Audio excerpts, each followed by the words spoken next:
I want to talk to you today about time. If you're spending more time on administrative tasks than coaching, you are not alone. And that's why you'll hear me keep coming back to this topic. I know you're probably like, oh my gosh, she's talking about admin tasks again. Yes, because if you can automate those administrative tasks, then you have time for coaching. Then you have time for the rest of your life. That's why I keep coming back to the importance of this. The average coach wastes about 140 hours every single year on these little repetitive tasks that really could be automated. If you think about it, that's nearly 4 full work weeks of lost time. But with the right automation strategies, you can reclaim those lost hours and focus on what you do best. So, what I want to share with you today are 7 automation strategies that if you implement these, you are going to reclaim some of your time back. So, let's go ahead and jump in. Strategy number 1 is to automate your client onboarding. I want you to think back to the last time you onboarded a new client. What was involved in that? Did you have a bunch of frantic emails, forgotten intake forms? Did you get the new client and then you remembered late that night that, oh my gosh, I forgot to send that welcome email? All of that comes with this sinking feeling because you realize this is not a good experience for them. So that's a kind of mess that we want to fix. And that can be fixed very simply with a few automation tweaks. Here's what I want you to do. You're going to create an automated workflow that triggers the moment somebody says, yes, I want to work with you.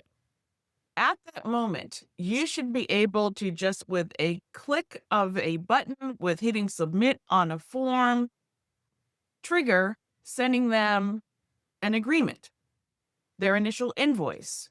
Once those are paid, signed, returned, it then automatically triggers sending a welcome packet, sending a link to book their first call with you. All of these things are happening automatically without you having to touch anything. I'm going to keep coming back to that without you having to touch anything. That is really the key here. Maybe that intake form that you're sending out is a Google form. It could be you use Typeform. It could be you use Jotform. It could be you use any kind of online form builder to collect their information.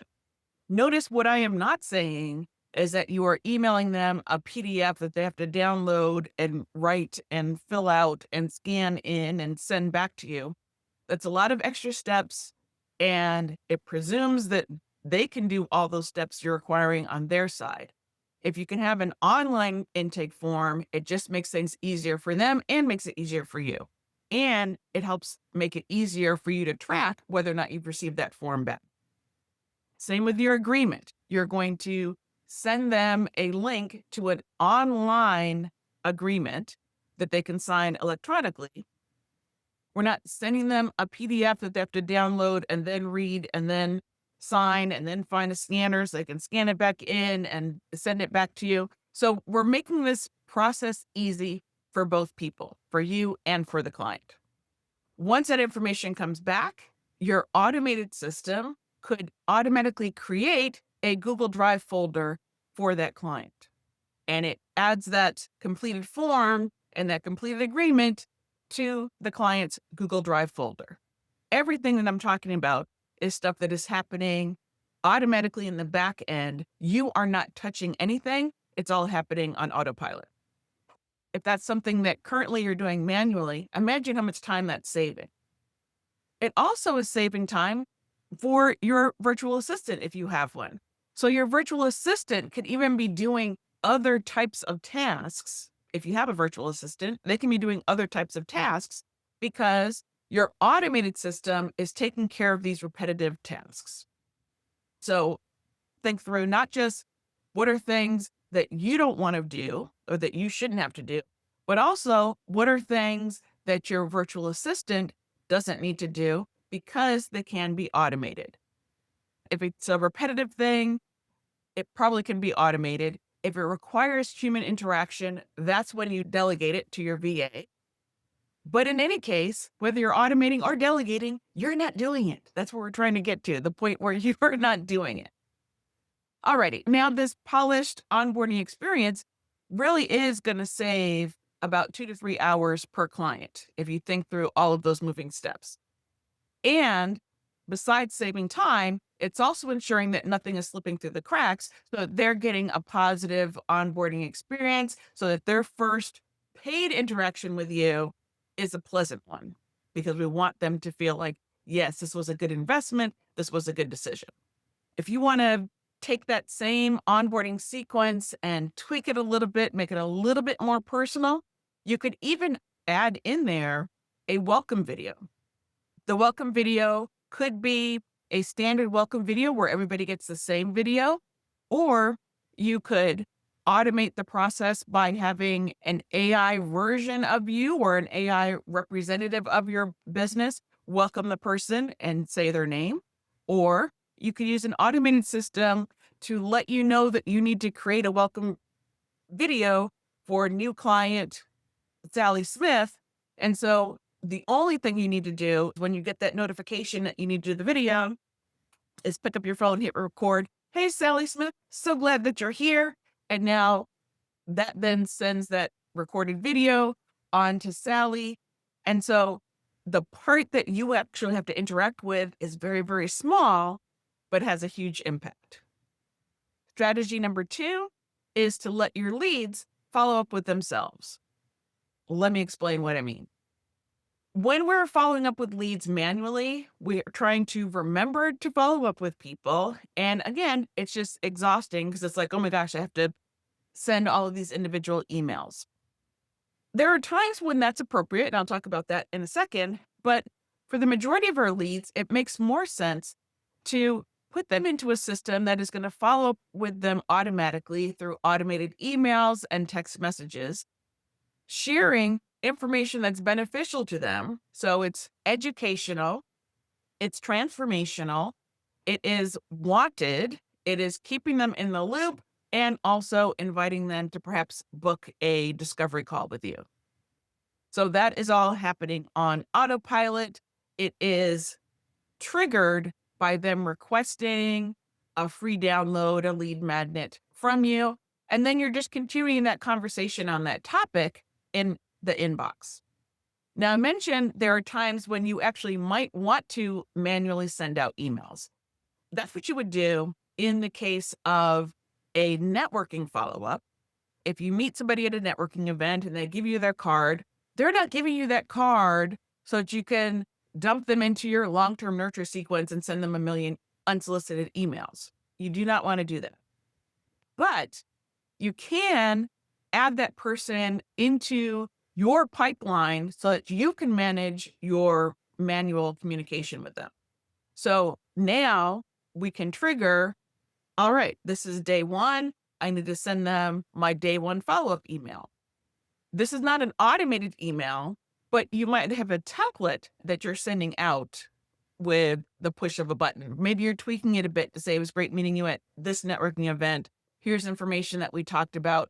And so you are personalizing it, but you're still using your automation tools to remind you when to follow up with that person and to give you some templates to start the conversation. If the person then says, hey, yes, I'd love to stay in contact, I would love to be added to your list so I can learn more about what you're doing, then you add them. But we're not just dumping them right into our list. Tip number 3, make scheduling 100% hands-off. This is what I was talking about before. Ideally, we are not playing email and phone tag trying to get an appointment booked with somebody. At this point, you should have some sort of online booking tool. It might be Calendly, Acuity. Lots of these bigger programs have calendars built right in. Keep has a booking calendar. Go High Level has a booking system built in. And now Google Calendar has automated booking links built in. So that's something to explore as well. You have lots of options for being able to give somebody a link where they can then decide what works for their schedule without all that back and forth. The majority of people that I talk with have that in some version. So what I'm going to say is, yes, you need to have that. And yes, ideally it sends reminders. So it's sending them a day before reminder. It's sending them an hour before reminder. Maybe it's sending them a reminder right at the time of the meeting to say, hey, show up. Ideally, the system is sending them a link to wherever it is you're meeting, whether it's on the phone or if it's a video call, it's sending them the Zoom link or the Google Meet link or the Microsoft Teams link. So that should be at the basic level. But I want you to elevate this by adding more emails into that pre-meeting sequence, particularly if this is leading to a discovery call. You're going to want to send emails that are perhaps sharing testimonials, maybe sharing a video of you talking about various topics that might be interesting to the person that you're meeting with, so that you are indoctrinating them to you and your business and what you do before they even get on the call with you, so that by the time you talk to them, they're already excited, engaged, ready to go. When you have the automated reminders, that is going to reduce your no-show rate by up to 40%. And that's something that I have noticed. Before I had all those reminders, I'm just sitting on Zoom to crickets because nobody's showing up. But once you build in all of those reminders, people are much more likely to show up. And that's what we want, because they can't hear our fabulous sales pitch, if that's what we're giving, if they don't show up to the call. Strategy number 4, automate your payments and your renewals. There's nothing worse than having to chase down clients for their payments. It's a pain and it's time consuming. And even if they're on a payment plan, maybe it's a 3-pay or maybe they're part of a membership, you certainly don't want to manually have to collect those payments. Automation can handle that as well. Your entire payment lifecycle can be handled without any awkward conversations. What you're going to want to do is set up systems that are going to automatically send those payment reminders out maybe 3 days before a charge. Why do you want to do that? Because sometimes people might need a couple days to get their life together. Maybe they realize, oh my gosh, I need to change cards, or oh my goodness, let me make sure I put some money in that account, or whatever their particular situation might be. You want to make sure they have enough notice. This is particularly important if you have an annual membership, because there's nothing worse than signing up for something and then 365 days later, it attempts to charge you again. And perhaps you don't want it to come out of that account. Maybe you were thinking about canceling it. Maybe you would have made other choices if you had known that payment was coming up. And so it just helps the client to feel like you're doing business transparently, that they understand that the charges are coming, and it helps them plan better. And it's going to reduce the charges that bounce where the processing doesn't go through. It's also going to reduce chargebacks from people saying, oh my gosh, I didn't know what this was, because you've given them enough advance notice that this charge is coming up. It doesn't have to be an annual. Maybe it's a 3-pay, 5-pay, 6-pay, whatever the payment plan is. Just reminding people, hey, just a reminder, your charge is going to come out. Now, there's different philosophies about this. Other people feel like, hey, let's not tell people.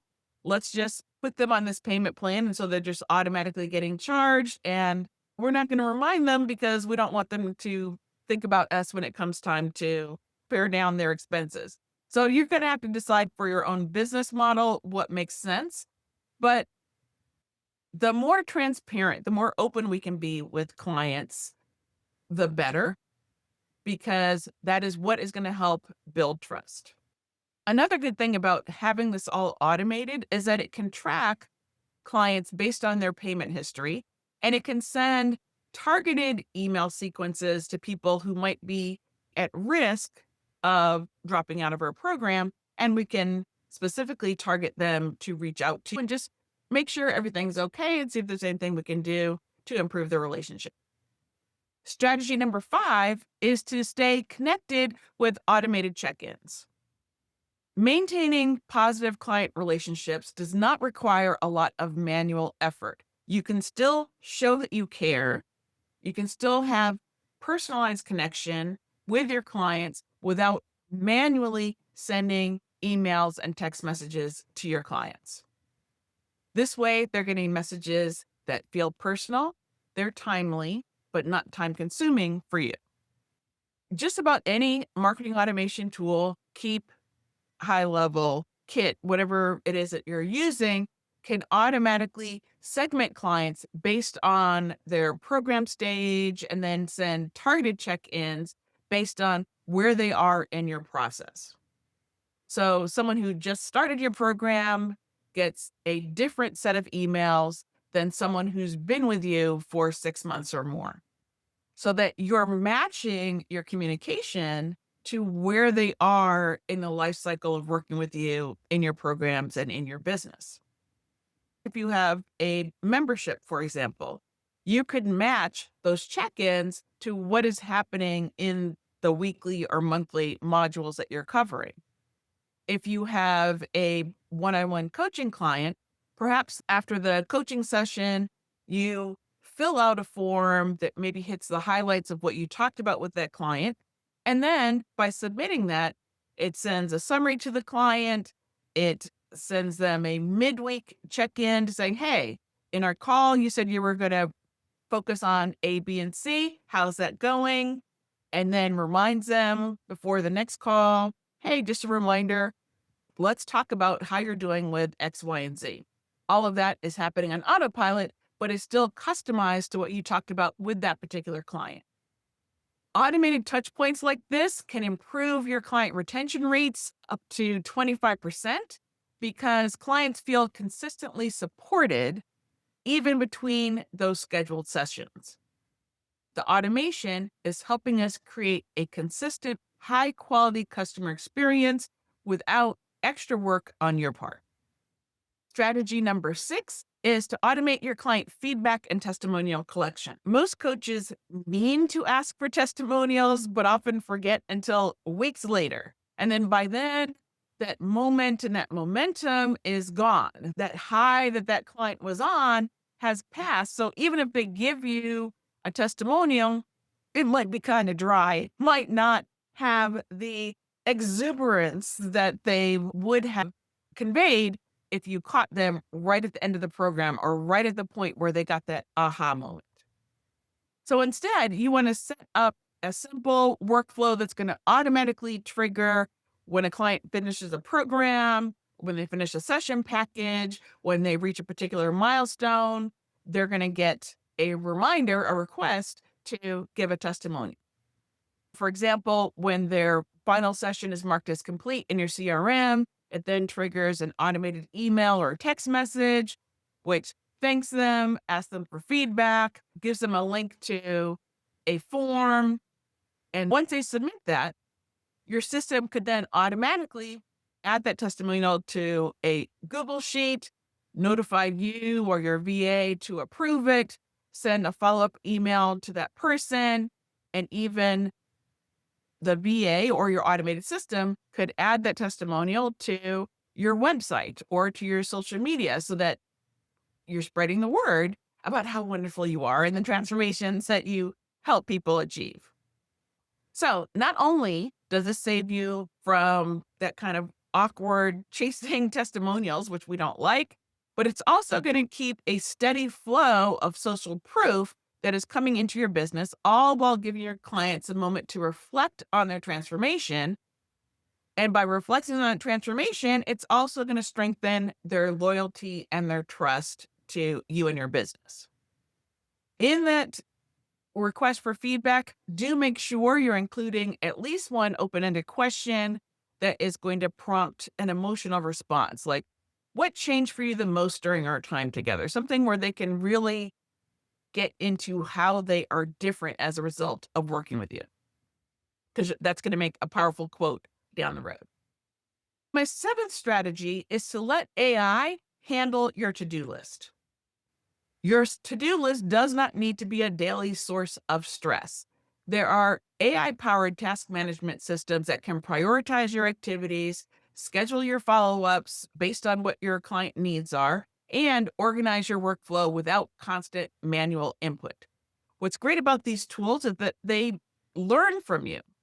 They understand your patterns after a while, and then they can recommend the best times for different types of work. and they can help you prioritize your urgent tasks and even help you block time for deep work when you're most productive. And then as a result, you're going to save 2 hours per week by just eliminating the mental overhead of constantly reorganizing your priorities. Some of the tools that help you do this is the Motion app, ClickUp. If you already use ClickUp, you may want to check out some of their AI features, which can do this as well. There's another online tool called Todoist. It's an online tool. It has an app as well, which also has an AI assistant.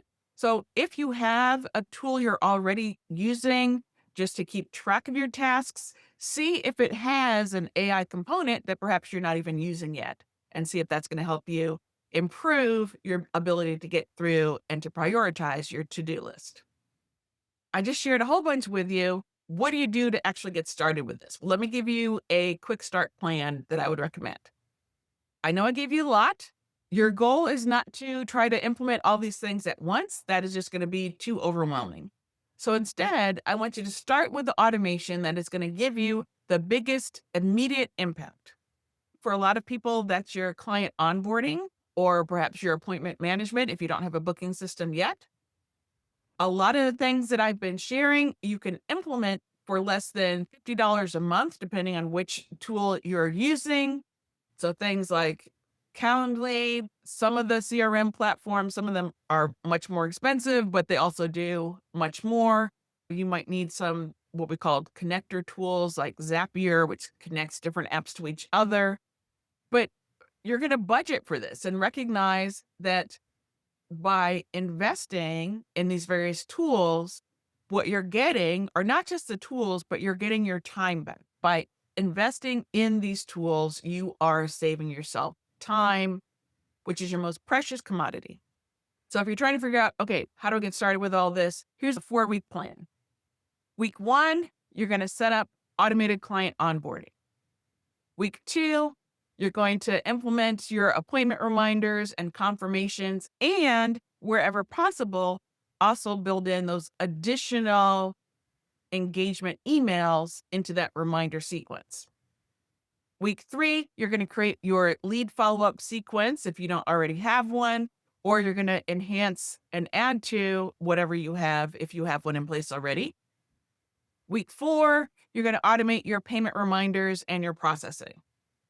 After that, if you at least have those 4 things in place, then gradually add in the remaining automations as you become more comfortable with the systems. Now, this is just one way of doing it. At the core of what I'm saying is that I want you to start with a plan for, I'm going to do this first, then this, then this, then this. Come up with a plan for how you're going to implement each one of these things that we've talked about. And remember, automation does not mean that you're replacing your personal connection with your clients. It means that you're eliminating those repetitive tasks that are preventing you from being fully present with your clients. Because it's hard to be fully present when at the back of your mind is, oh, shoot, I got to send that email. All of that's taken away. You can just focus on the person who's in front of you. When you're not stressed about all these administrative tasks, then you can show up. You can be the transformative coach that your clients actually hired, because they didn't hire you for your email sending abilities. Most small business owners are wasting approximately 1.5 hours daily on inefficient tasks, a minimum of 1.5 hours daily. Even modest automation improvements, just putting some of these things into place, can have a major increase in your time and saving time for your high value coaching activities. Your clients are going to get a better experience. You get to get your life back, and your business grows more sustainably. It's a win-win-win. The question is not whether or not you can afford to implement these automation strategies. It's whether you can afford not to. Believe me, your future self and your future clients are going to thank you for the investment of time and tools that you make today. So again, if you're ready to reclaim your time and start scaling your impact, then I want you to choose one automation that you can start implementing immediately. One thing, whatever makes sense for you. And I want to know what that one thing is. So please comment back and let me know what's the one thing that you're going to start automating in your business. Thanks for listening, and I'll see you next time.